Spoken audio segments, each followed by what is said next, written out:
la tercera unidad del curso de Historia y Cultura Premoderna, vamos a analizar a la cultura andina. Es decir, vamos a tocar algunos temas concretos que están en relación con lo que hemos visto y cómo hemos enfocado las otras dos unidades, los temas. Vamos a ver en el caso del mundo andino prehispánico lo referente al tiempo, lo referente a el mito y la religiosidad, la organización política, la organización económica y la parte cultural, la organización social, perdón, también, y la parte cultural. Nuestra idea es que puedan, a partir de estos grandes conceptos, poder enfocar la mirada y poder entender un poquito más estos aspectos. No vamos a hacer una panorámica histórica, por lo tanto, partimos de la idea que todos sabemos que Chavín estaba antes de Tiahuanaco y que los incas es el final de todo el proceso andino. Si no lo saben o no lo recuerdan, pues les recomiendo que den una revisadita a los videos y a los materiales que siempre podemos encontrar en la internet sobre este tema. Pero no vamos a ir viendo cultura por cultura, sino que más bien vamos a tocar los grandes conceptos generales de la cultura andina. ¿Y por qué es importante hablar de la cultura andina? Bueno, quiero empezar con este texto tomado del historiador Raúl Porras Barnechea, en un libro muy importante que se llama El legado quechua, que aparece en una de sus últimas recopilaciones que hacen de la obra de Porras. Y dice lo siguiente: el descubrimiento y la conquista fueron narrados exclusivamente por cronistas castellanos. El choque entre las dos razas, los sucesos culminantes de Cajamarca y del Cusco, se relataron únicamente por el vencedor. Se tuvo la versión española de la conquista, pero faltaba la versión india, que explicase el derrumbe del imperio y juzgase la derrota y las causas desde el ángulo de los vencidos. No es el espíritu de este el que se transparenta en su obra, sino en la propia mentalidad del cronista español y cristiano. Y tal vez eso es un punto de partida que tenemos que comprender. En gran medida, nuestra forma de acercarnos al mundo andino, la forma de comprender el mundo andino, por lo general lo hemos hecho a través del tamiz de las crónicas españolas. Por lo tanto, el Imperio Inca, desde el mismo momento en que se llama Imperio Inca, estamos utilizando valores y conceptos occidentales, culturales, evidentemente, ¿no? Cuando decimos que el Auqui, príncipe, es el hijo del Inca, estamos asumiendo que es un rey que le entrega a su hijo el reino, cosa que no es así. Cuando decimos que los sacerdotes del Inca, el Vilacumu, se organizaban en torno a un culto solar, estamos pensando en sacerdotes cristianos que se organizan con obispos, sacerdotes, párrocos, que todos ellos están en relación a la religión cristiana. Se dan cuenta, son elementos culturales. ¿Por qué? Porque no, en realidad no sabemos cómo se organizaba. No sabemos cómo era la estructura social, política, económica del mundo inca. Lo hemos intuido, lo hemos analizado a posteriori. Y los cronistas castellanos, las crónicas de las Indias, en lugar de ayudarnos, sí que han dado información, pero también lo han dado desde un punto de vista muy español, muy cristiano, muy del siglo XVI. Entonces, una de las grandes ausencias que tenemos es esa otra parte, lo que se conoce como la versión inca o la versión india de la conquista. La versión india de la conquista, en muchos de los casos, porque esto es un tema que se ha trabajado desde los años 50, más o menos, 40, 50 en el Perú, ha estado muy cargada también de grandes ideales que no corresponden a la realidad. El indigenismo, por ejemplo, que es una tendencia ideológica que predominó en la versión india de la conquista, pues está influido de un pensamiento nacionalista, indigenista, que tampoco corresponde a la época. O en todo caso, el pensamiento marxista, que también ha influido mucho en la forma de entender y analizar las relaciones económicas y sociales en el mundo andino, quien ha marcado la idea de la lucha de clases, del enfrentamiento del poder y todas estas cosas desde una perspectiva ideológica que no corresponde. En realidad, tenemos que mirar los últimos 40 años de investigación histórica, etnohistórica y principalmente arqueológica para poder comprender realmente cómo era el mundo. Y estamos todavía en pañales. Y estamos en pañales. Por lo tanto, es un tema que todavía hay que conocerlo. Fíjense ustedes. Esta es una de las fotografías más fabulosas que tiene Hiram Bingham, que tomó Hiram Bingham en 1911 a Machu Picchu. Claro, Hiram Bingham es un arqueólogo norteamericano contratado por la National Geographic, financiado por la National Geographic para que vaya a investigar en el Perú un suceso que estaba bastante cantado de que había una ciudadela inca en las alturas, ¿no? De un lugar llamado Machu Picchu. Todo el mundo dice que Machu Picchu era conocido en el Cusco, sí, por lo tanto le quieren restar méritos a Bingham diciendo de que él no ha descubierto nada. ¿Cómo que no? Claro que lo ha descubierto, porque Bingham es el que descubre Machu Picchu para la comunidad científica. La comunidad científica no conocía Machu Picchu, no sabía de su existencia. Por lo tanto, hay que diferenciar el descubrimiento científico del descubrimiento y del conocimiento de las cosas. ¿Ok? Entonces, Bingham, el gran aporte que hace es que descubre este sitio, lo manifiesta, lo pone en escena y además investiga arqueológicamente todo este sitio, del cual retira muchas cantidades de piezas que hace unos 5 años atrás finalmente el Perú ha podido reclamarlas y han regresado a nuestro país. Eran piezas que estaban en Estados Unidos y que eran custodiadas e investigadas por arqueólogos estadounidenses. Hace más o menos 5 años logramos que se traigan, se repatrien todas esas piezas y ahora están acá. No sé si las están estudiando, espero que sí, pero al menos están acá, que es lo importante. Y todas esas piezas, ¿quién se las llevó? Pues Bingham las recogió para analizarlas y se las llevó a Estados Unidos. Entonces, ¿por qué es importante Machu Picchu para el mundo, para nuestra cultura, para nuestra identidad andina? ¿Por qué es importante? ¿Por qué creen ustedes que es importante Machu Picchu? A ver, ¿alguna idea que tengan? ¿Alguien quiera decir algo? Y no se hablan con el turismo, porque no estamos hablando de la función económica de Machu Picchu, sino que por qué es importante Machu Picchu como monumento, como testimonio del pasado. ¿Cuál es la importancia que ustedes le ven a este sitio? A ver, ¿quién se anima? Nadie. A ver, Jarre Carrera. Buenos días, profesor. Buenos días.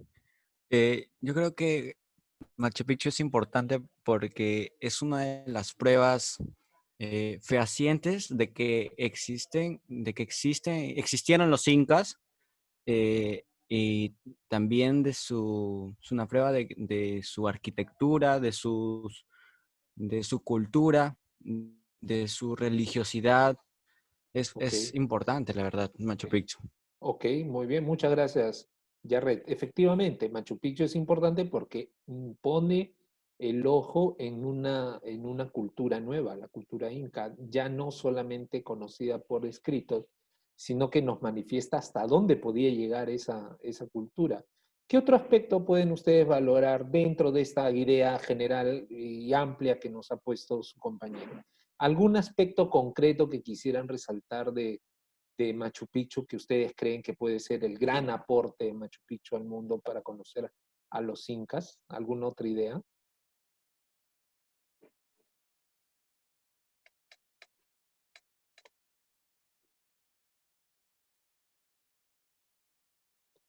A ver si Alejandra Eda, a ver, Alejandra Eda, ¿cuál es tu punto de vista sobre esto?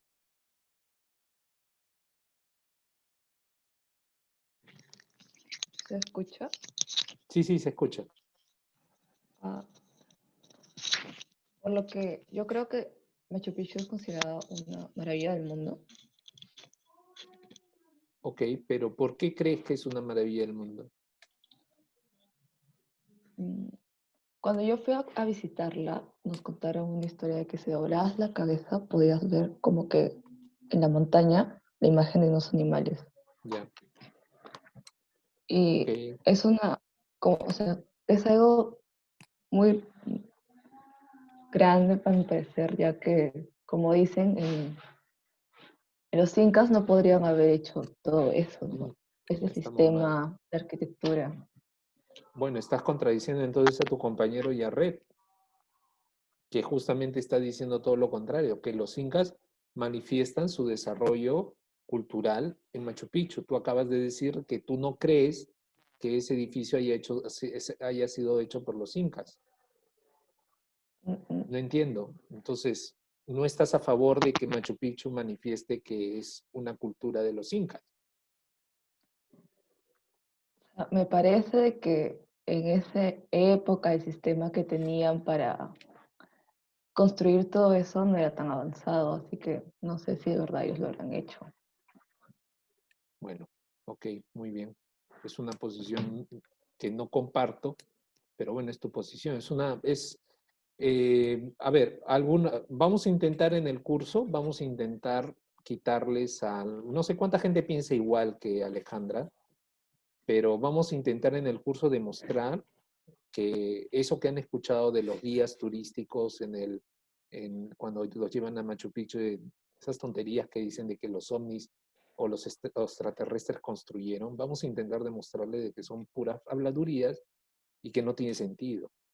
Es que si no nos sentimos orgullosos nosotros los peruanos de nuestro pasado, si no realmente creemos que este edificio, como otros, ha sido construido por gente que vivió antes que nosotros, tenemos muy pocas posibilidades de comprender realmente nuestra historia. ¿Alguna participación más? Vuelvo a insistir y creo que todo el tiempo hay que estarles recordando porque parece que ustedes no lo Profesor, recuerdan. No escriban por el chat cuando uno está cuando uno esté compartiendo pantalla, porque no se profesor, puede leer el chat. A profesor, ver, sí, a ver, ¿quién eres? Elena. Elena, Elena, a ver, te escucho, Elena. Bueno, yo también visité Machu Picchu hace poco y lo primero que nos dijeron al llegar era que admiremos la grandeza del lugar y que hay muchas teorías conspirativas que dicen que fueron creados por los ovnis, pero que como peruanos debemos sentirnos muy orgullosos de tener una majestuosidad en nuestro territorio y que jamás debemos decir o aceptar que fueron los ovnis, porque eso es como restarle importancia Claro, al trabajo y al esfuerzo de las personas que vivieron ahí hace años. efectivamente, Elena. ¿Y a ti qué es lo que más te impactó de Machu Picchu, Elena? Pues nos contaron No, no, que hay una investigación. personalmente, a ti lo que más te llamó. Más allá de lo que te han contado, ¿tú qué es lo que descubriste en Machu Pues Picchu? lo que me impactó es que nos dijeron que Machu Picchu está construido en una sola roca Ya, y que todo bacán, eso es una roca gigante y hay edificaciones encima de eso. claro, Y que simplemente sacaban un pedazo de roca y eso lo iban construyendo. Eso me pareció muy impresionante. claro que sí. Te agradezco mucho, Elena. Valeria, gracias. Valeria Casuso. Sí, profe, Hola, ¿qué tal? ¿qué tal? Buenos días. Buenos días. Eh, yo no creo personalmente lo que dicen que fue creado por los ovnis o así. Varias teorías que sacan, bueno, tal vez es cierto que hace muchos años en la antigüedad no había como que totalmente el conocimiento como hay ahora para hacer esas estructuras, pero también los incas tenían muchas habilidades y y esas formas que tiene, porque todo eso fue creado por ellos, y esa estructura que tienen no es algo que se puede hacer ahora. Ok. De la manera que lo hicieron ellos, sí, efectivamente. Muchas gracias, Valeria, muchas gracias. Y Tania, te escucho, Tania. Por favor, no escriban por el chat porque no se puede leer. Tania, te Hola, escucho. Sí, buenas tardes. Sí, hola, ¿qué profesor, tal? yo creo que lo que más resalto es el sistema de drenaje, o sea, cómo estaba tan perfeccionado que es lindo verlo porque se ve como muy perfeccionado y así. Entonces, el sistema hidráulico y todo eso es lo que yo le doy más importancia a ese aspecto. Efectivamente, qué interesante ese punto de vista, ¿no? Hay un interés, un manejo del agua bastante llamativo. Las participaciones, las que agradezco bastante, las participaciones han resaltado un aspecto central que todavía no se conoce muy bien y que la arqueología ahora mismo le está buscando, que es el tema de la tecnología.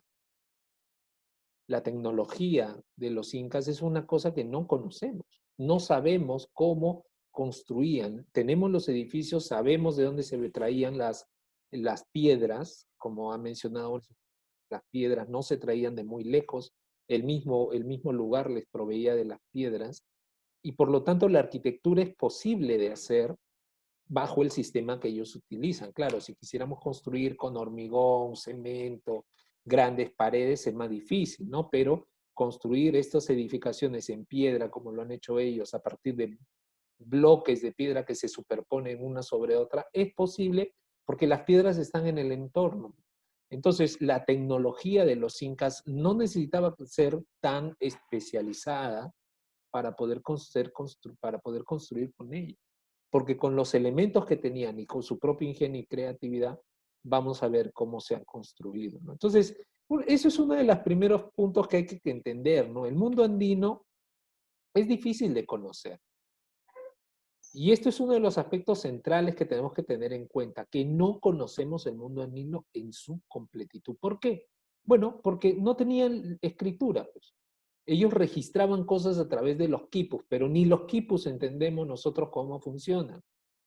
Ellos no tenían una escritura como nosotros lo tenemos o como algunas culturas prehistóricas tenían, ¿no? Los relatos recogidos por los cronistas que tenemos de los incas están muy mediatizados por su visión cristiana occidental. Se desconocen los modos de pensar, es decir, más o menos entendemos la cosmovisión de los incas, esa forma de entender la relación del hombre con lo sobrenatural, pero nos acercamos únicamente a través de la etnología por aproximación, por lo que vemos hoy en día en los chamanes, en los curanderos, en las festividades de la coca. Por esas expresiones etnológicas podemos más o menos, los investigadores lo que pueden hacer es intentar entender por aproximación cómo pensaban los incas, pero no sabemos en realidad cómo pensaban. Dificultad para comprender los desarrollos locales. ¿Por qué? Porque al parecer no era unitario, sino que cada zona tenía su propio desarrollo. Y mientras en el sur estaban desarrollándose a un nivel A, en el norte ya estaban en un nivel C. Los incas eran un nivel D. ¿Me entienden? O sea, las distintas líneas de tiempo locales versus generales nos llevan a comprender que no había una gran uniformidad cultural.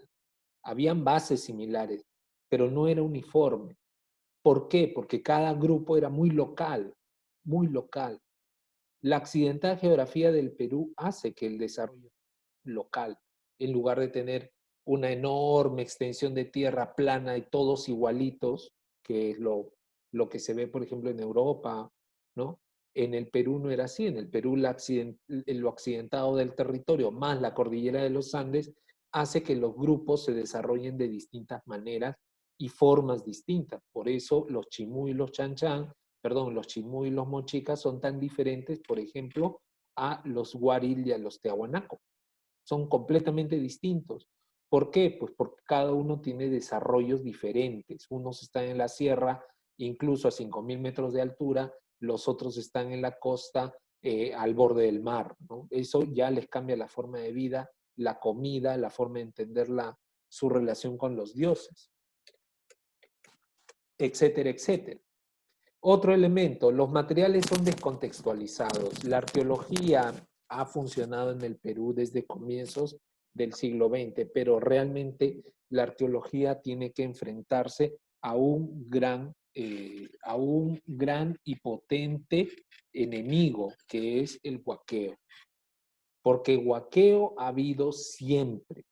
Huaqueo no es solamente buscar oro, es el huaqueo actual.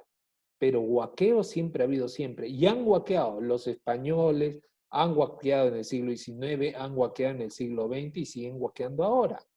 Y posiblemente algunos de ustedes conocen gente que huaquea, que va a sacar cosas en la noche de luna o que va en la Semana Santa a los antiguos sitios arqueológicos para huaquear y sacar piezas. Eso es bien típico. Y ese huaqueo es el que descontextualiza los materiales. Porque, ok, yo saco una vasija, yo saco un pedazo de tela, si me tengo suerte saco alguna figura en oro, ¿no? Pero no sé a qué corresponde, no sé de dónde viene, no sé por qué está ahí. Lo he descontextualizado y peor aún, si es oro o es plata, lo fundo y finalmente termina, ya no sabemos qué pieza era. Entonces el problema es que no somos respetuosos con nuestro pasado ni con nuestro patrimonio. Lo que hacemos es utilizarlo a nuestra conveniencia porque no nos sentimos vinculados, ¿no? La arqueología no funciona así porque la arqueología es sistemática, es una metodología que se aplica para reconocer estos espacios. Entonces hay que promover más arqueología y menos huaqueo. Y luego están las distintas interpretaciones diversas, ¿no? Las distintas interpretaciones desde posturas ideológicas, incluso enfrentadas, hacen que no se pueda comprender bien el mundo andino. Porque muchas veces cae en nuestra propia forma de pensar.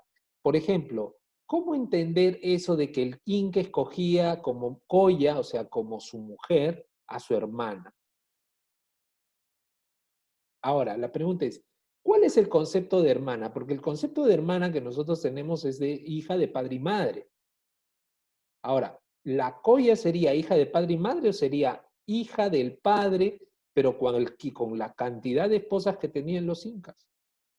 Al final es hermana, de sangre, ¿no? Entonces, ¿cuál era la relación? O la otra característica, no pensamos que los incas dominaban un territorio, pero ¿qué es dominar? Dominar es sobreponerse por encima de los otros violentamente, pero nosotros lo que sabemos es que los incas entraban en pactos con los distintos grupos culturales que habían y por lo tanto no es que los dominaban, más bien los estarían estableciendo lazos de amistad, otra cosa distinta, pero a la vez ejercían un cierto dominio porque les exigirían que los ayuden en ciertos casos.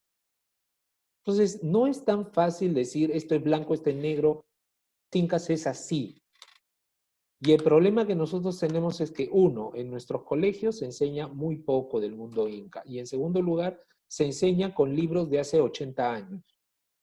Porque se enseña a Pongmuso, se enseña con Del Busto, se enseña con libros que ya han pasado y están totalmente desfasados. Cada época, cada generación tiene que crear sus propios libros. Y no se puede entender el mundo inca con el libro de Pons Muso, pues. Porque Pons Muso pensaba en una historia andina lineal, como la historia actual, que es lineal. Y en el mundo andino la historia no es lineal, lo acabamos de decir, son desarrollos locales, por lo tanto las historias eran distintas. Por último, ¿hay costumbres supervivientes hasta ahora? Sí, pero están mezcladas de sentido religioso cristiano. Piensen ustedes en la mesa del chamán, ¿no? ¿A quién le canta el chamán cuando está haciendo su mesa? No le canta al dios, qué sé yo, a Yapaec, o no le canta tampoco a Pachacamac, ¿no?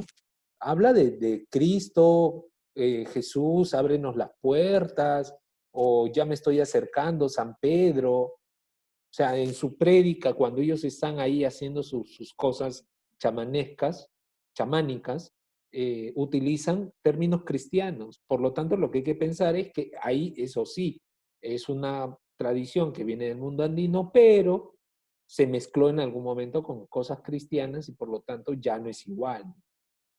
Entonces, lo que hay que hacer es desmontar eso y empezar a investigar desde una perspectiva que intente entender las cosas desde otro ángulo que no sea el cristiano. Incluso la misma línea de tiempo. La línea de tiempo del mundo andino, aquí les muestro una que está construida por Pera y Cristóbal Keller, Es una línea de tiempo bien llamativa, ¿no? Porque intentamos encajarle la línea del tiempo del mundo andino dentro de la gran línea de tiempo de la historia universal, que está dividido en las etapas de la prehistoria, la edad antigua, la edad media, la edad moderna y la contemporánea, ¿no? Nosotros hemos visto de todas esas 5, hemos visto 3. La prehistoria, la edad antigua y la edad moderna, y la edad media. Esas 3 hemos visto en las sesiones anteriores. Pero ahora miramos hacia abajo y vemos que hay 2 conceptos, autonomía y dependencia. Y luego está una última línea donde está primeros pobladores, pre-Inca, Inca, conquista, virreinato, emancipación y república. ¿Ok? Y eso recordamos que es la forma didáctica con que se ha dividido la historia en el Perú, ¿no? Los grandes periodos de la historia del Perú son eso. Ahora, evidentemente es didáctico, pero no es la realidad. Porque claro, el por qué hemos establecido el año 1200 como el año en que pasamos de los primeros pobladores a la época pre-inca. ¿Alguien lo recuerda? ¿Alguien sabe por qué hemos establecido el 1200 antes de Cristo? Si lo saben, díganme. ¿No? Porque Julio Cetello dijo que en esa época apareció Chavín. Y hace 80 años o 90 años, Julio Cetello afirmaba de que Chavín era la cultura madre. Ahora, la pregunta que yo les hago, esta sí la pueden responder. La pregunta que yo les hago es, ¿Chavín es la cultura madre hoy en día? Origen, la cultura que da origen a toda la cultura andina, ¿o no? No. ¿Por qué? ¿Quién me está hablando? Por favor, identifíquese. Jared. Yaret, dime, a ver, ¿por qué no? Porque antes de Chavín está Caral. Muy bien, efectivamente, gracias. Porque claro, la historia nos está demostrando que Chavín no es el punto de inicio, sino más bien Chavín es un punto final en algo que empezó todavía 1000 años antes, con Caral. ¿Se dan cuenta cómo todo es relativo en cuanto a la definición de los tiempos? Por lo tanto, ya desde ahorita les puedo decir que eso de primeros pobladores y pre-inca está desfasado. Es una definición desfasada. Porque ya el punto de inicio, Chavín, ya no es válido. Ahora, el periodo Inca arranca en 1438 hasta 1532. La fecha de 1532 está clara porque esa sí que está registrado y sabemos que en 1532 cayó Atahualpa en manos de los españoles y arranca otro periodo. ¿Pero por qué 1438? ¿Alguien sabe por qué 1438? Y fíjense que es muy distinto al 1200 o al 14000, ¿no? Que son fechas generales. 1438. Es un año muy exacto. ¿Alguien sabe por qué?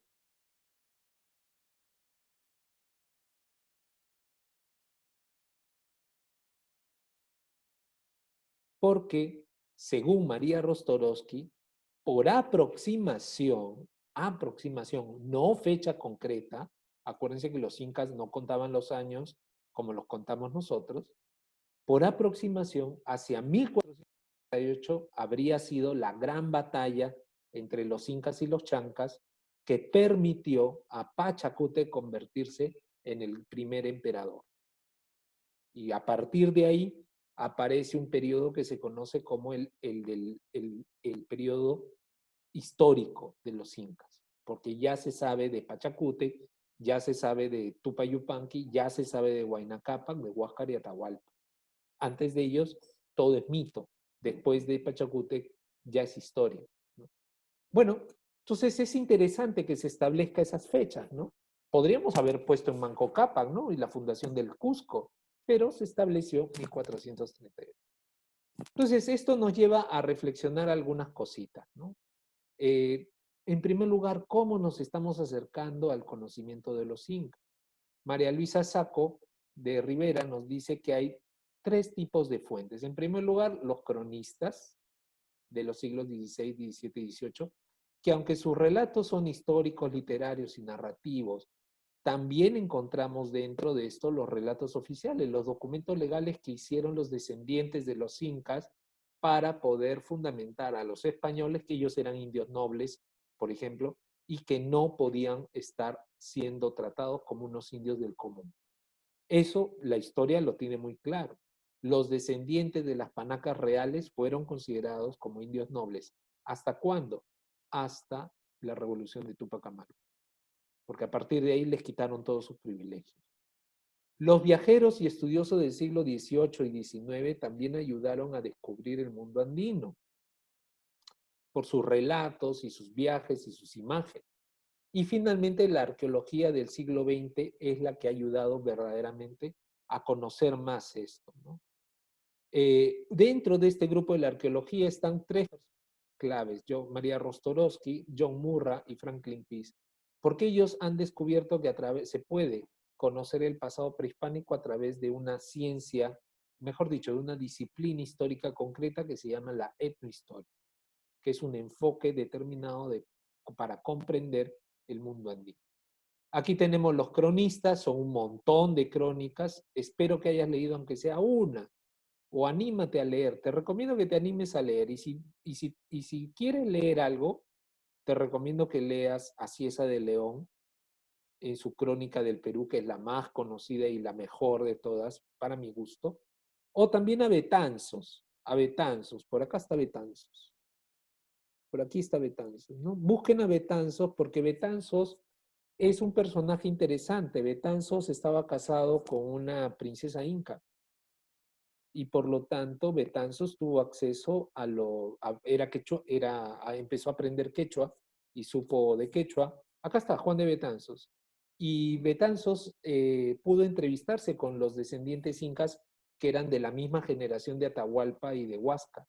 Y entonces hablaba con ellos y su crónica recoge muchísima información, ¿no? Y evidentemente una de las crónicas que no podemos dejar de leer, y ahora que estamos en COVID, en este periodo de reclusión, pues podríamos aprovechar para buscarles la del Garcilaso Inca de la Vega, ¿no? Porque los comentarios reales, aunque a veces son demasiado literarios y son demasiado fantasiosos, también hay que decirlo. Acuérdense que Garcilaso escribe los comentarios reales en España como 50 años después de haber vivido en el Perú, por lo tanto todo es de memoria. De veras que es un relato muy bonito para leer. Los viajeros, ¿qué nos han dejado? Pues los viajeros nos han dejado imágenes, dibujos de costumbres. Por ejemplo, ahí están las imágenes de las mujeres que hacen el proceso de chicha o aquellos que están preparando, diríamos, la cerámica. Dibujos de cerámicas también nos han dejado. Dibujos de viajes de edificios arquitectónicos como el de Skier, que fue uno de los primeros que encontró en sus viajes la portada del Sol de Tiahuanaco y la reflejó en ese grabado. O fotografías ya más moderno, como Bruning, que se interesó por conocer a la población indígena de Lambayeque y de Sechura y los fotografió en todo su proceso, ¿no? Cómo vivían, cómo vestían, qué hábitos tenían, cómo eran sus fiestas, cómo hacían la chicha, cómo hacían su comida. Pues todos esos elementos también son recogidos, son etnológicos, evidentemente, pero ayudan pues a acercarnos a conocer el mundo andino. Y por último tenemos la fuente de la arqueología, ¿no? Y tal vez esta es la más importante, porque a través de la arqueología evidenciamos de una manera sistémica cómo fue el Perú en el pasado. Y aquí les pongo 4 imágenes que son claves. Son claves. Primera de ellas, Hiram Bingham, Machu Picchu en 1911. Ok, ¿no? Descubierto para la comunidad científica. Ahí está Hiram Bingham, ustedes lo pueden ver. Ahí parado, creo que es él, posando ante un muro de Machu Picchu, ¿no? ¿Qué significó Machu Picchu? Porque claro, en el Cusco están todos los edificios incas, pero ¿qué significó para el mundo Machu Picchu? Pues significó la evidencia de la gran tecnología que había desarrollado esta cultura para adaptarse al medio. Y es lo más importante que tenemos que rescatar de ellos. esa capacidad para que una cultura, desde sus propias raíces, sin intervención de otros, sin intervención de otras culturas, descubrió unas tecnologías para adaptarse al medio. Y eso, y para descubrir, y eso pues creo que es importante valorarlo, ¿no? Creo que es lo más importante que hay que valorar. Y esto nos debe llevar pues también a pensar de cómo la cultura andina va creando, va desarrollando sus propias tecnologías. Luego, el segundo caso es Paracas, el descubrimiento de Paracas en 1925 por Julio Cetello.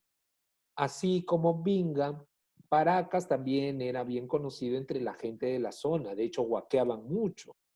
Pero alguien le pasó la voz a Tello y Tello fue a Paracas.